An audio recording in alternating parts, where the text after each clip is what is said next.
Hello friends, good morning. This is Dr. Komal Asher, oncopathologist from Soros Laboratories, Rajkot. આજે આપણે વાત કરીશું frozen machine માટે. Frozen machine, what is that? Actually the name says it freezes. What does it freeze? It freezes tissues from the patient. જ્યારે operation ચાલતું હોય ત્યારે operation દરમિયાન ડાઉટ થાય કેન્સર છે કે નહીં, ત્યારે આ મશીનની હેલ્પથી આપણે ડાયગ્નોસિસ આપી શકીએ કે ફ્રીઝ કરી દે જે બોડીના ટિશ્યુ છે એને, અને આપણને ડાયગ્નોસિસ ફાસ્ટ આપવા માટે હેલ્પ કરે છે. આનું તમે સ્ક્રીન પર ટેમ્પરેચર જોઈ શકો છો. The temperature is -27 degrees. So it instantly freezes the tissues within seconds to -27 degrees. And we can help and diagnose the tumors very fast and easily. Tumors આપ્યા પછી શું?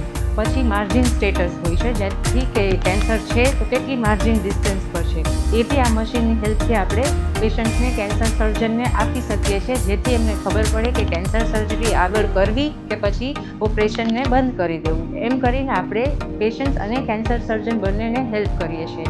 આ આપણી પાસે લેટેસ્ટ ટેકનોલોજીનું ફ્રોઝન મશીન છે, જે સોરસ લેબોરેટરીઝમાં available છે. It is available 24/7. The machine is on and we serve the patients of Rajkot here at Soros Laboratories.